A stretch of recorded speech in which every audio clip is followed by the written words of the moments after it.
पश्चिम बंगाल के मुर्शिदाबाद हिंसा के बाद आलम यह है कि जिले में हिंसा से प्रभावित लगभग 500 हिंदू परिवार पलायन कर गए हैं। उन्होंने भागीरथी नदी को पार कर मालदा जिले में जाकर शरण ली है। यह है ताज़ा अपडेट मुर्शिदाबाद हिंसा से जुड़ा। नमस्कार, मैं हूं आशीष त्रिपाठी।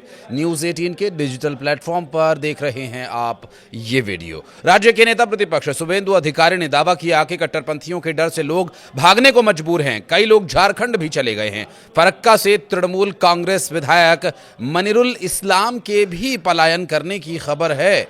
उनके घर ताला लगा हुआ है। उधर हिंसाग्रस्त शमशेरगंज में उपद्रवियों ने बीएसएफ टीम पर फायरिंग की है। एक बार फिर हिंसा में 2 बच्चों के घायल होने की भी जानकारी है। उपद्रवियों पर कई महिलाओं से छेड़खानी का भी आरोप है।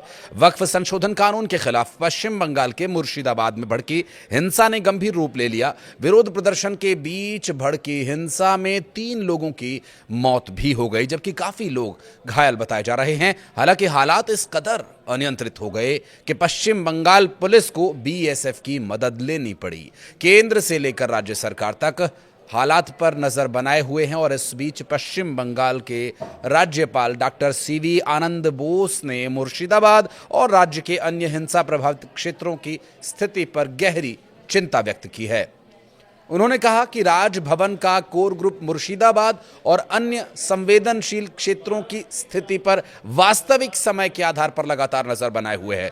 गवर्नर बोस ने कहा कि उनकी और मुख्यमंत्री ममता बनर्जी के बीच इस मुद्दे पर बातचीत हुई और हालात की गंभीरता को देखते हुए केंद्र सरकार और गृह मंत्रालय भी पूरी तरह से सतर्क है और स्थिति की निगरानी कर रहे हैं।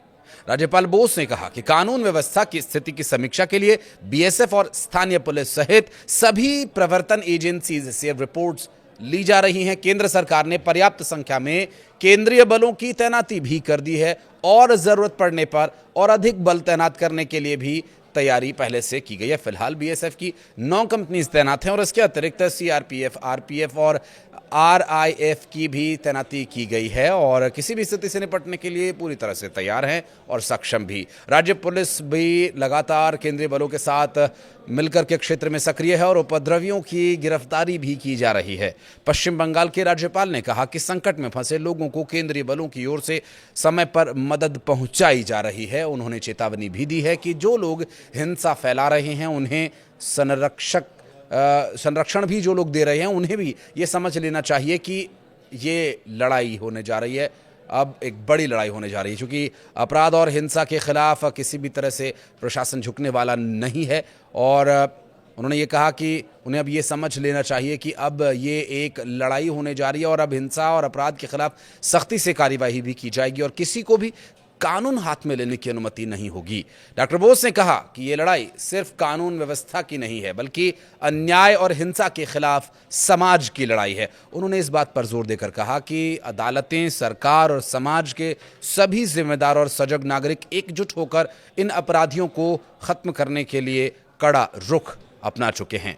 मामले में 12 और लोगों की गिरफ्तारी के साथ करीब 150 लोगों को अब तक गिरफ्तार किया जा चुका है।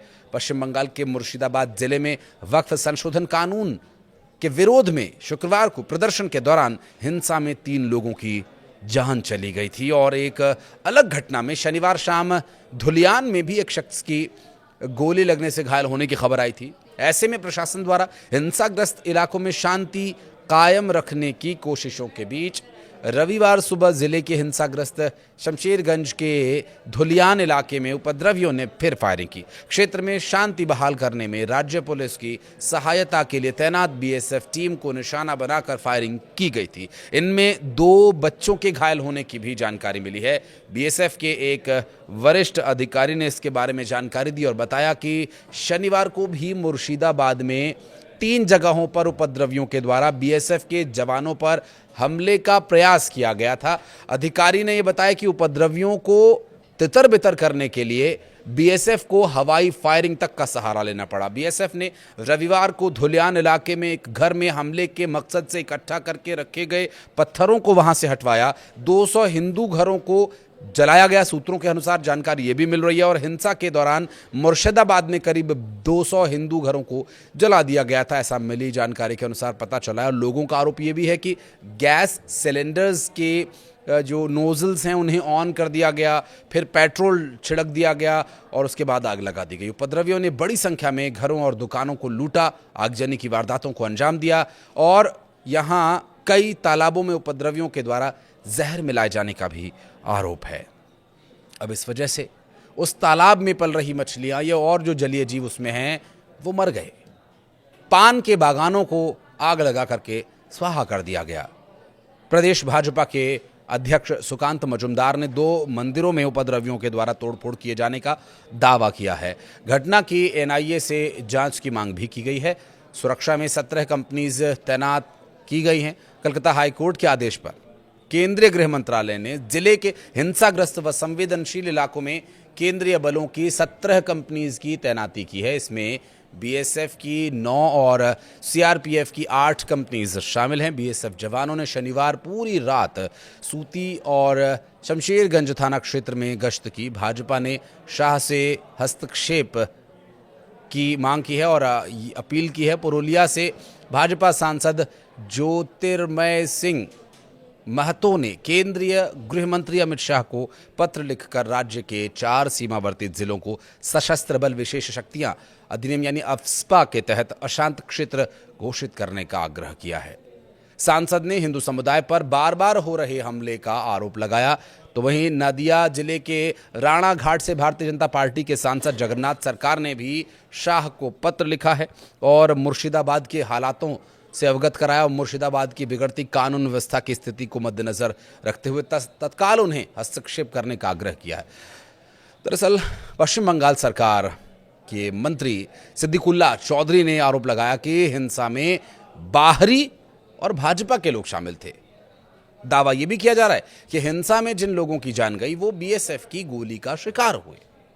जंगीपुर के स्थानीय तृणमूल सांसद खलीलुर रहमान ने कहा कि हिंसा में बाहरी लोग शामिल थे और तृणमूल प्रवक्ता कुणाल घोष ने आरोप लगाया कि एक राजनीतिक दल ने बाहर से अपराधियों को लाकर के बीएसएफ के सहयोग से मुर्शिदाबाद में ये तांडव मचाया। और हालांकि घोष का इशारा भाजपा की ही तरफ था और कांग्रेस सांसद ईशा खान चौधरी ने मुर्शिदाबाद में शांति बहाली को लेकर तृणमूल से सर्वदलीय बैठक बुलाए जाने की मांग की। और राज्य के पुलिस महानिदेशक यानी डीजीपी राजीव कुमार भी शनिवार रात से मुर्शिदाबाद हिंसा प्रभावित क्षेत्रों का दौरा कर रहे हैं। डीजीपी ने स्थिति नियंत्रण में होने की बात जरूर कही है। जिला प्रशासन ने रविवार को विभिन्न संगठनों के साथ सूती में शांति बैठक की और बीएसएफ के दक्षिण बंगाल फ्रंटियर के आईजी करनी सिंह शेखावत भी हिंसा प्रभावित मुर्शिदाबाद के दौरे पर हैं। आरोप ये लगाए जा रहे हैं कि भाजपा या बीएसएफ ये दंगा कर रही है, जबकि असल हकीकत क्या है बहरहाल ये जांच के बाद स्पष्ट हो जाएगा।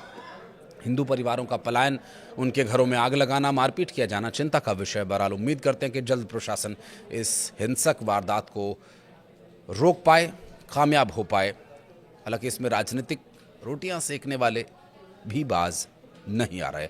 आप कमेंट सेक्शन में जो भी लिखना चाहें अपनी प्रतिक्रिया इस वीडियो के संबंध में दे सकते हैं। धन्यवाद।